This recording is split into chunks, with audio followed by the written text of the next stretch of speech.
ଆରେ ବୁଦ୍ଧିଆ, କାଲି ଆମେ ସ୍କୁଲ ନ ଯାଇ ନଈ କୂଳେ ଫୁଟବଲ ଖେଳୁଥିବାର ତୋ ବାପା ତ ଦେଖି ଦେଇଥିଲେ। ତୁ ଘରକୁ ଗଲା ପରେ ତତେ ଆଉ ସେ ବାଡେଇ ନାହାନ୍ତି ତ? ତୁ ପୁଣି କହୁଛୁ ବାଡେଇ ନାହାନ୍ତି? ମୁଁ ପିଠି ଟିକେ ଦେଖିଲୁ, 11ଟା ନାଲି ଗାର ପରା ପଡିଛି। କାଇଁ, ତୋ ବାପା କଣ ତୋ ପିଠିରେ ଡ୍ରଇଂ କରୁଥିଲେ କି?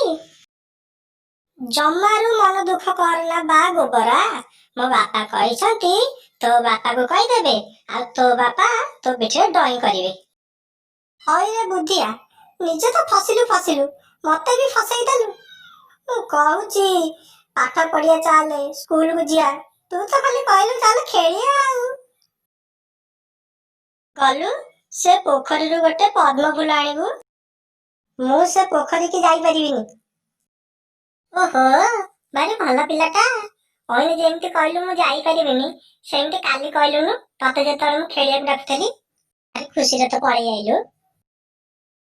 ହଉ ବୁଦ୍ଧିଆ, ଛାଡେ ସେ କଥା, ଯାହା ହବାର କଥା ତ ହେଲାଣି ଆଉ। ହଁ ହଉ, ଚାଲ ଆମେ ସାଙ୍ଗ ହେଇକି ଆଜି ଘରକୁ ଯିବା। କେତେ ସମୟ ଲାଗିବ କେଜାଣି ଠିକଣା ଜାଗାରେ ପହଞ୍ଚିବାକୁ?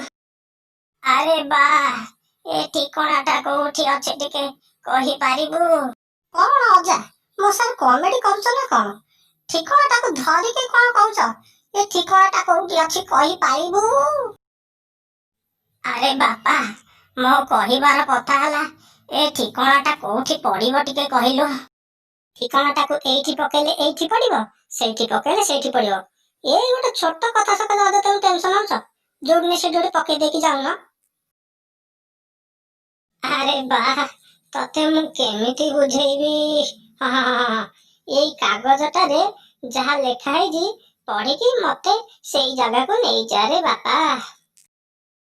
ଏଇ କଥାଟାକୁ ଯଦି ଆଗରୁ କହିଥାନ୍ତ, ମୁଁ ତମକୁ ଜାଗା ମୁଣ୍ଡରେ ପହଞ୍ଚେଇକି ଆସନ୍ତିନି ବାରି। ହଉରେ ବାପା, ଟିକେ କାଗଜଟା ପଢ। ଇରେ ବାପାରେ, ଇଏ କଣ ସବୁ ଇଂଲିଶରେ ଲେଖା ହେଇଛି? ମୁଁ ତ ବାପ ମୂର୍ଖ ଲୋକ, ଇଂଲିଶ କି ଓଡ଼ିଆ କି ହିନ୍ଦୀ ମୁଁ କଣ ଜାଣିଛି? ତୁ କଣ ବାପା ଇଂଲିଶ ପଢି ଜାଣିନୁ? ମୁଁ ଯେମିତି ଇଂଲିଶ କହିବି, ଇଂଲିଶ ବାଲା ବି ଇଂଲିଶ କହିପାରିବନି, ପଢି ତ ଆସିବନି, ଖାଲି ଡହରା କଥା ଗୁଡାକ ଖାଲି ଶିଖିଛୁ। ଆରେ ବାପା, ତୁ ପଢି ପାରିବୁ ଟିକେ ଦେଖିଲୁ? ଅଜା, କଣ କହୁଛ? ଟିକେ ଜୋରେ କହୁନ, ମତେ ଶୁଭୁନି। ଇରେ ହେଇରେ, ଇଏ ତ ଆଠାରୁ ବଡ ଡହରା। ବାପା, ତମେ ଯାଅ ଭାରି, ମୁଁ ମୋର ଜାଗା ଖୋଜି ଖୋଜି ଯିବି। ଆରେ ବାପା ଅନାମ, ଘରେ ଅସୁନା ନାହିଁ ବା। ଆଇଲୁ। ଆରେ ମଉସା, ତମକୁ ତ ସକାଳେ ଆସିକି ପହଞ୍ଚିବାର ଥିଲା, ତମେ କଣ ଏ ଦ୍ୱିପହରେ ଆସିକି ପହଞ୍ଚିଲ?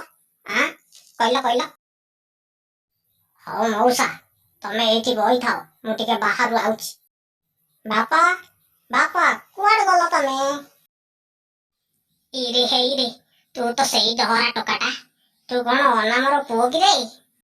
ଏଇ ବୁଢା କଣ ବାପାଙ୍କ ମଉସା? କଥା ସରିଗଲା। ଅଜା, ମତେ କ୍ଷମା କରିଦିଅ, ବାପାଙ୍କୁ ଜମା କହିବେ ନା, ମତେ ବାଡେଇ ପକେଇବେ।